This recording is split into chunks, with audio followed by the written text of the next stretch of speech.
Hi, Teri here from Stamping Magic. Welcome back to my channel. Today's project is a little dome-shaped gift box. It's hexagonal in shape. The height is approximately 3.5 inches and the diameter of the base is 3.5 inches. The sides measure 2 inches square. I've used the Hippo Happiness stamp set and coordinating Hippos and Friends dies. These are all the measurements you need for all the elements required to create this project. So if you're interested in reproducing it, take a screenshot so you can refer to it later. I'm going to create my box using basic grey cardstock, and you need 2 equal sized pieces. I'm going to place them into my scoreboard with the longest side at the top and score down at 2 inches, 4 inches and 6 inches. And then I'm also going to mark at the top edge at 1 inch, 3 inch and 5 inches. Then I can turn my cardstock and score down at 2 inches and 4 inches. Then I can repeat for the other side. So on the long side, I'm scoring down at 2 inches, 4 inches and 6 inches. And then I'm also going to make a mark at 1 inch, 3 inch and 5 inches. Turn my cardstock and score down at 2 inches and 4 inches. Once the scoring is complete, your cardstock should have 9 2-inch squares on it, and the top 3 should have a mark in the centre of each of them. You should also have a 1/2-inch strip along the right hand side. Now on the top squares you need to do a little more scoring, and that's from each of the bottom corners of the square up to that centre mark. So you create little triangles in each square. I'm going to do this by using my scoreboard stylus and a metal ruler. I've also placed my cardstock on a foam mat. This makes it easier to score it. So I've done one side of the triangle on all the squares, and now I'm just coming back the other way and I'm going to do the other side.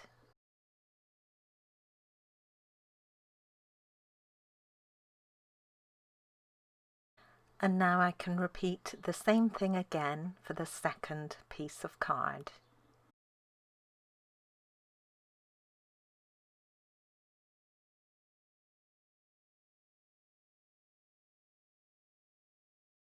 There's only a little cutting required for these pieces. First of all, on the right hand side where you've got that 1/2-inch tab, we're going to remove the bottom right section. And then I'm going to cut up the score lines along the base to create tabs. So first of all, I'm removing that bottom corner section, and I'm also slant cutting the top and the bottom of that remaining 1/2-inch tab. Then I can cut up the vertical score lines along the bottom section to create tabs, and I'm making 2 cuts because I like to remove the score line. And now I can repeat all that cutting for the second piece.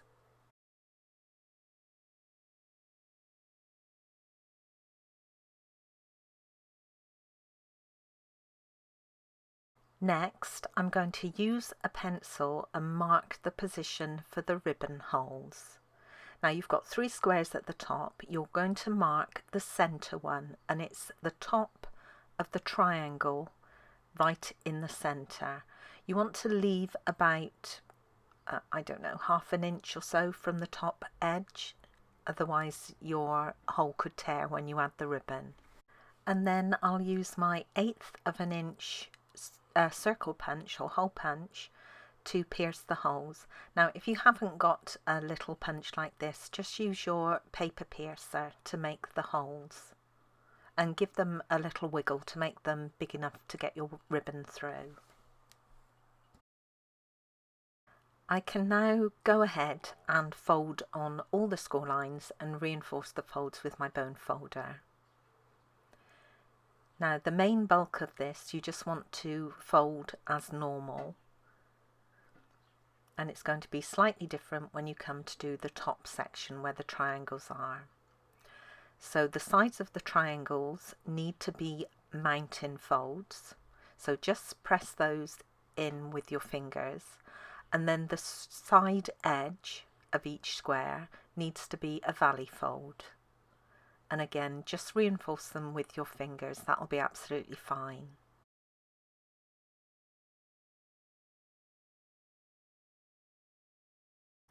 And then I can repeat that for my second piece.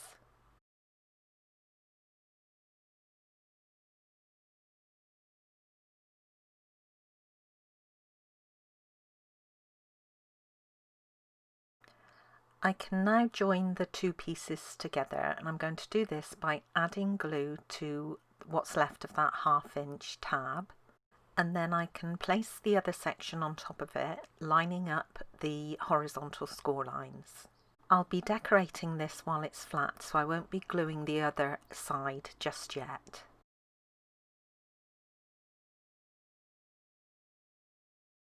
This is the Hippo Happiness stamp set. I'll be using the You Are Special sentiment together with several of the images from this set. I'll be using lots of colours for the images: Blushing Bride, Mint Macaron, Balmy Blue, Highland Heather, Calypso Coral, and I also bring in Daffodil Delight later on. I'm going to start by stamping the smaller of the little sheep images, and I'm going to stamp these at full strength. Now when you do this, you want to make sure you stamp up from the edge of the card so you've got room to get his little legs in later. I'm going to stamp 5 of the sheep, 1 in each colour, and I'll place them on 5 of the panels. The other panel will be for my sentiment. Now taking the larger of the sheep images, I'm going to ink it up, stamp it off, and then overstamp it onto the first image. And I'm using the same colour for each of them again. So this is my Mint Macaron.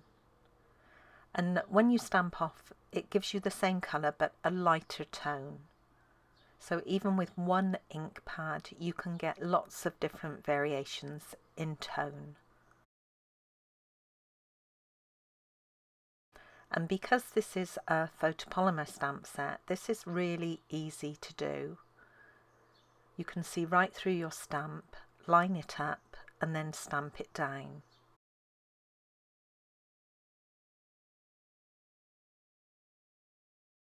The face is another separate stamp, and I'm going to stamp this using basic grey ink. And again, because it's photopolymer, you can line it up and place it exactly where you want it to be.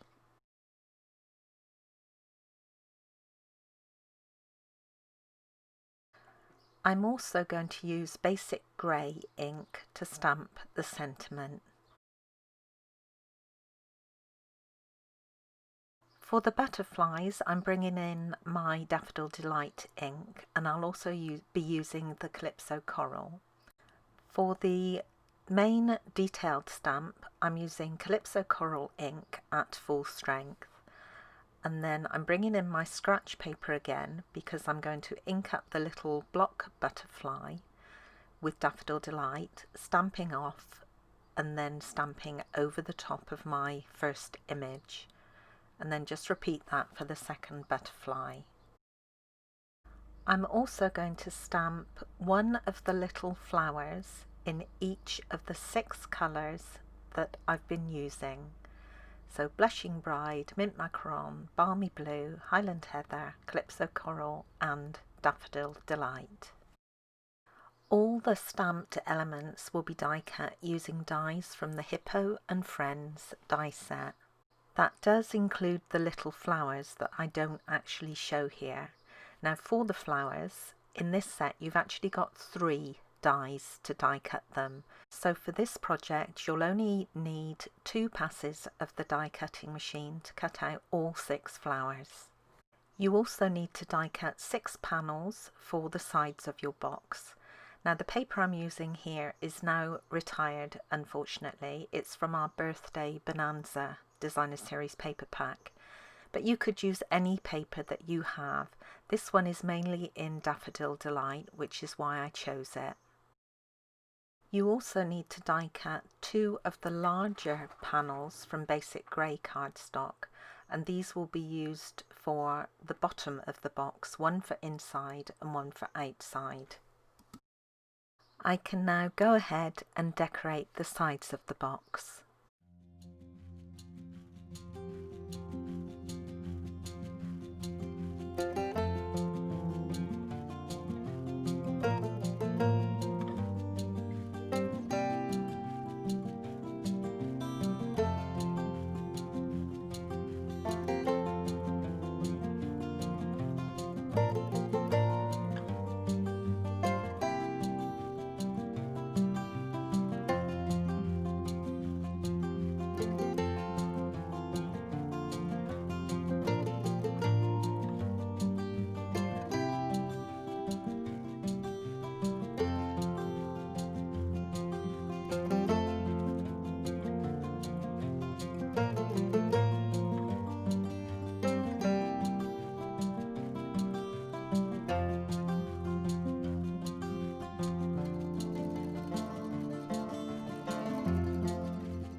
Once most of the decoration's finished, I can join the other end of the box. So again, I'm just applying glue to that 1/2 inch tab, and then I can close the opposite side onto it, just lining up those horizontal score lines. The 1/2 inch tabs do go over the side edges of the triangles, so it's best to reinforce those again with your fingers. It's easier to form the base of the box if you close the top of the box first of all. So I'm adding my ribbon through the 2 holes that we created earlier, and this is some of our Daffodil Delight ruched ribbon. It's about 45 centimeters, which is 14 inches. And then you need to manipulate the box so it closes. Now the straight score lines in between the triangles should go inwards, and the triangles themselves will stay on top. The first time you close the box, it's a little bit fiddly. Now the score lines haven't yet learnt which way they need to sort of fold, so bear with it. Get everything in position so the triangles are on top, and then tie your bow with your ribbon. Next time you come to open and close your box, it'll be fine. The fold lines will know where they need to be. Okay, once the lid's secure, you want to flip it over and open up all the bottom tabs. Now you're going to work on 2 opposite tabs at a time. So fold 2 of them in and just register how much overlap you've got. And bearing that in mind, you want to add glue to 3 of the tabs.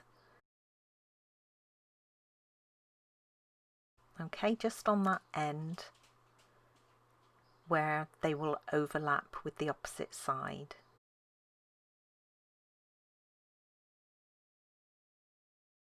Now I'm going to take the middle of the 3, fold the opposite end in first, and then fold that middle one down. And you want to make sure that the sides of the 2 tabs are aligned so they form a straight line, and just hold them in place for a couple of seconds till the glue takes. Then you can choose another set of 2, again fold them in, make sure they overlap and the sides are straight, and then finally do the 3rd one. Then you can open your box and press down from the inside to make sure that everything is adhered firmly.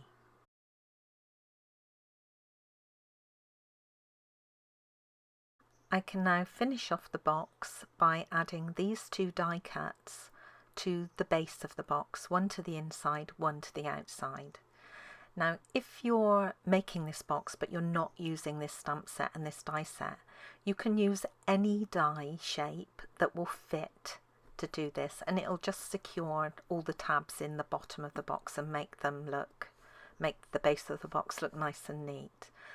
A circle die or a scallop circle die works really well, but I'm sure there are other shapes as well that will do the job. And if you haven't got anything suitable, then just draw around the bottom of the box onto some cardstock and cut it out to create these mats. The butterfly images I've used actually have a tiny little face that you can stamp on the head of the butterfly if you want to. I didn't want to do that this time, so I'm going to use rhinestones along the head and the body. First of all, I'm just adding some dimensionals to add a little more support under those extended edges of the butterfly. And then I can add my rhinestones. I'm using 2 different sizes, one of the larger ones for the head of the butterfly and then 2 of the smallest ones for the bodies.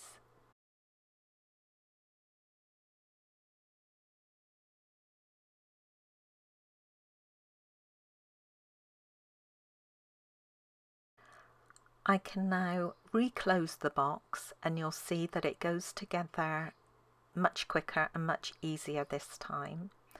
I'm going to retie my bow and then trim the ends with some scissors.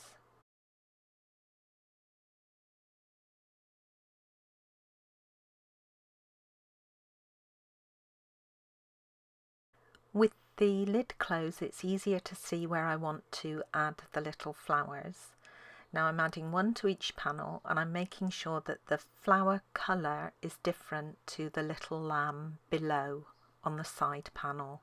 I've already gone ahead and added dimensionals to the reverse of these.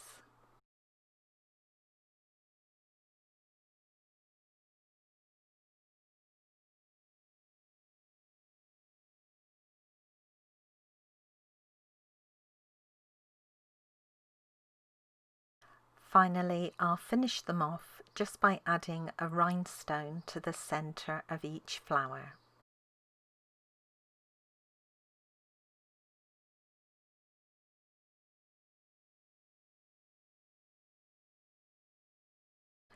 And that's it, my little domed hexagonal gift box is now complete.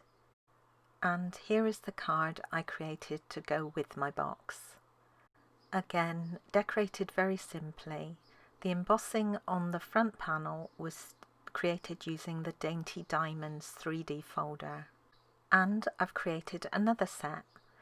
This one used the Pampered Pets stamp set together with the Playful Pets Designer Series paper, and all the images are cut out from the paper. And for the base of this box I used a scallop circle. And here is the coordinating card. Now the image inside was actually die cut using one of the coordinating dies from the paper. The other images were hand cut out. Thank you for joining me today. I hope you enjoyed this project. If you did, please give it a thumbs up and don't forget to subscribe and hit that notifications bell so you don't miss out on any future videos. Bye for now.